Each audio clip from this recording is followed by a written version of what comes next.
Hello everyone, Rebecca here with another video for you. Today I'm doing a flip through of all of my 2024 journals. Whether I used them or not, I just kind of wanted to show you my journey this year through all of the notebooks and journals that I tried to incorporate and I tried to use. Yeah. So first off, we're going to start with these two. These are two that I would consider my unsuccessful. I started them part way through the year. I think actually the Hobonichi weeks I started at the beginning of the year, but this Take a Note A6, I believe, I started kind of late into the game and had to back plan a bunch of it, which was kind of stressful and annoying. But I wanted the A5 size in this journal, but I wasn't able to find it in stock. So I went ahead with this A6 just to kind of test it out, to see if I liked it for the purpose of journaling. And yeah, so I kind of set it up ish. I wasn't really sure what to do with this portion of it, so I kind of just left it blank. There are monthly pages that I used to write what it is I was journaling about on that day, and I just kind of kept a track of that in the monthly so I could kind of refer to it if I needed a quick reference for a specific journal entry. And you'll see here, this is where it kind of fell off in April and I stopped using it.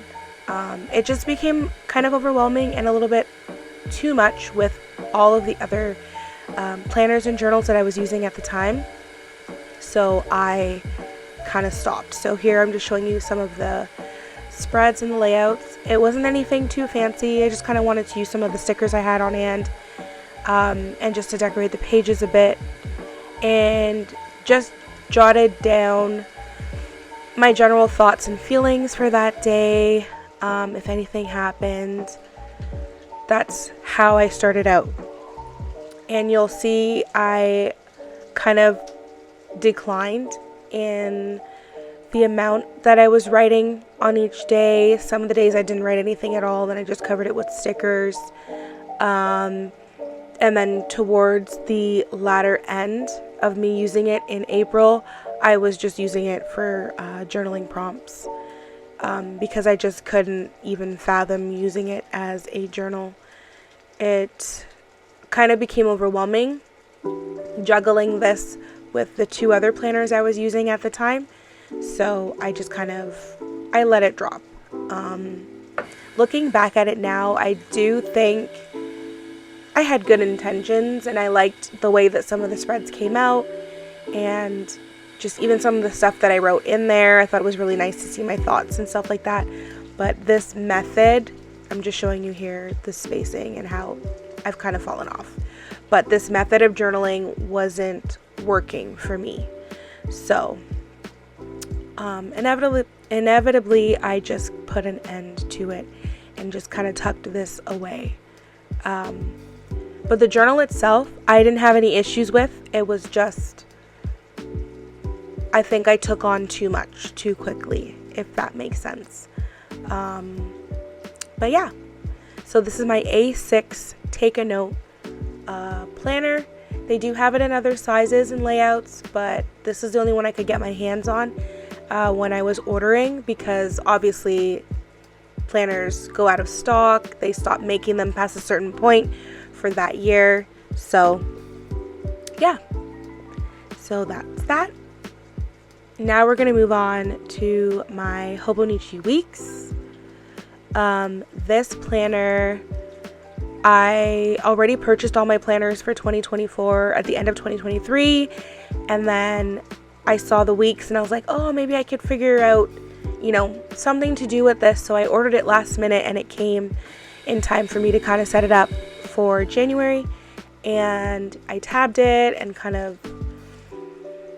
I don't know, I was thinking to use it as more of a functional planner, something that I could carry with me everywhere, because I didn't carry my Hobonichi Cousin with me everywhere. That one stayed at home. So I thought I would have this planner just to take with me in my purse, and I could put my tasks, to-dos, appointments, etc. in there just to keep me on track. I started off really strong, and you'll see the trend of when I kind of start to fall off in my planners. The usage starts to dwindle. The amount of writing and effort I put into decorating the spreads kind of just disappear, and I don't put as much effort in. I think I tried here in June to get back on it, and I fell off in July. So I'll just kind of show you some of the weekly spreads. Again, I started off kind of strong. I was kind of figuring out how to use it as well. What did I want to track in here? I also played around with some different kits from different companies to see what I liked. I find if my planner is decorated, it kind of gives me that drive to use it more. So, yes. Here you can see I literally fell off and I stopped using it. I think this was in February. A lot of blank spots. I didn't even fill in the trackers. Nothing. I also wasn't really sure what to do with the daily pages. So a lot of them were just left blank, and I kind of used some stickers just to fill some of the pages. I didn't end up using most of them. But yeah, I mean, I wouldn't say there's anything specifically wrong with the Hobonichi Cousin. Again, I feel like this is another one of those situations where I just took on too much and I wasn't 100% sure what I wanted to do with it. So I kind of lost interest. I find for me, I need to have like a really solid plan for my planners that I'm using. And once I know what I'm doing with them, then it's easier for me to kind of like follow through and focus on using it consistently. So that's my Hobonichi weeks for 2024. And we'll move on to the next. So this is another planner that entered my stack later on in the year for 2024. You've probably, if you've been following me or watched any of my other videos, you've probably seen it already. But this is my Sterling Ink Common Planner in the N1 size. And I wasn't expecting to like this planner as much as I did, but I really, really, really fell in love with the layout, the size, just everything. I really love this planner, and I'm so happy that I came across it because I didn't know anything about Sterling Ink or their planners prior to coming across it. And yeah, I'm super happy and excited that I did. So I'll just kind of show you how I set it up. And I did not start this one in January. I can't remember when I started this one, to be honest with you. In July, it looks like. I think July was my first month in this planner. Yeah, July. So I'm just showing you here my monthly pages. I had to kind of get the hang of how I wanted to use these, what I was going to use it for. Again, this is my carry-all. So I take this with me.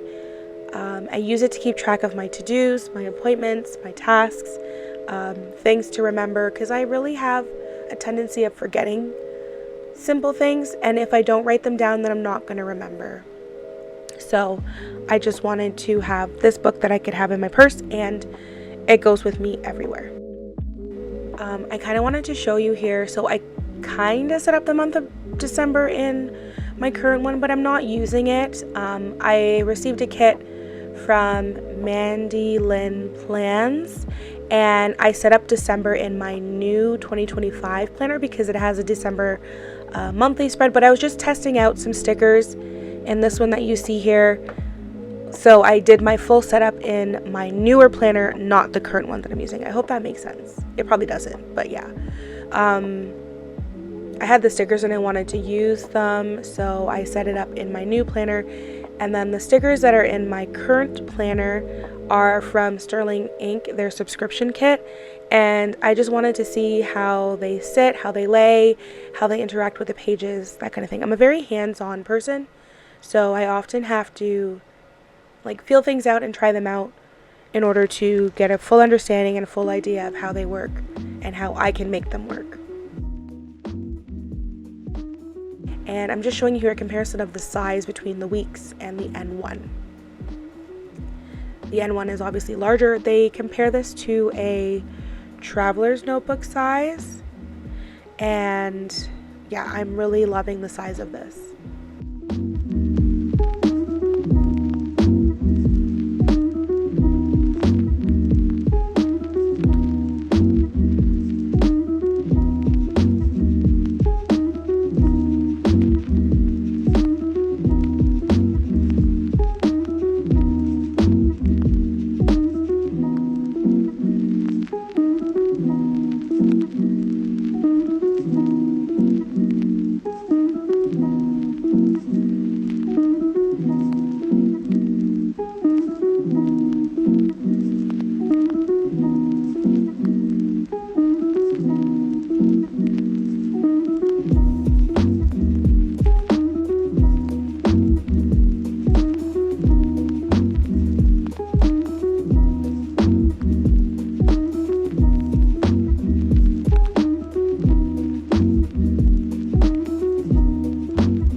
So here we are getting closer to the current week. This is my current week right now. I'm filming this in the first week of December.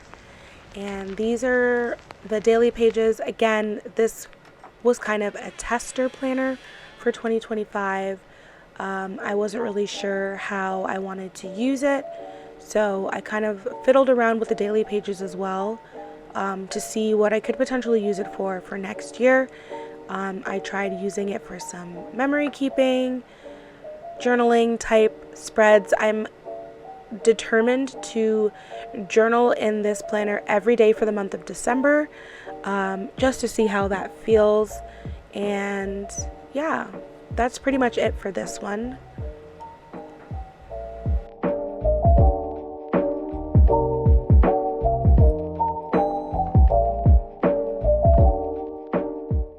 And now we're on to my main planner. This is my Hobonichi cousin. I purchased the Avec system this year, and basically that's just one planner that has been split into two books. So you have January to June and then July to December. So this one is January to June that I'm showing you here, and I will go through how I set it up and my weekly and daily spreads. I'm really happy with this first book. I was determined to be really consistent, filling in the trackers that I'll show you, filling in my weekly spreads and my daily spreads, and I think I did pretty good. I'm not gonna lie, I think I did pretty good, and I was as consistent as I could possibly be with this, and that made me really happy and feel really accomplished.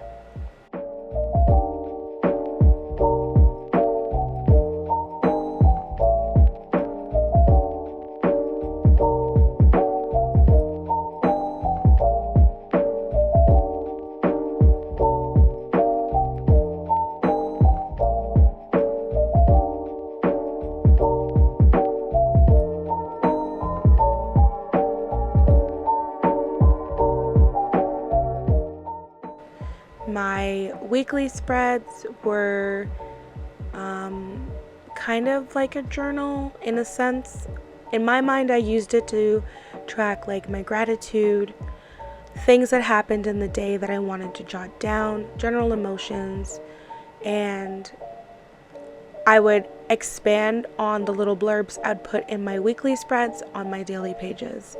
All in all, I'm really proud with being consistent and being able to complete the pages.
This is the second half from July to December. And yeah, I wasn't as consistent as I hoped I would have been with this. I can't even say that I was busy per se. It was more so I just kind of lost interest, and a lot of it was because I was discovering new planners and I was thinking about what my plan would be for 2025. And because I was thinking about that and doing research on new planners and testing new planners, I kind of lost interest in this one. One thing I will say though is I was very consistent with my weekly pages. I made sure that I was consistent with my weekly pages, but I fell off on the daily pages. And yeah, we're not going to do that for 2025. We're going to be consistent. So I just showed you my monthly spreads, and then I'm going to go through my weekly spreads. And yeah, the daily pages are going to be a little sad, but that's pretty much it for 2024. There's not much else I can say about my planners or how I've used it. I have videos on my channel if you want to see how I set up some of these spreads in either my cousin or my common planner. And if you have questions or comments, please feel free to leave them in the description box below, and I will get back to you with some answers, hopefully. And also I wanted to say thank you guys for all the love on my last couple of videos. I have never seen numbers like that before, and I'm just so excited and so happy that you guys love the content that I'm putting out. Let me know if there's anything else you want to see about my planner or my reading journal, and I will work on getting some new videos out for you guys. I'm super excited. Anyways, enjoy the rest of the video, and I will see you guys in the next one. Bye!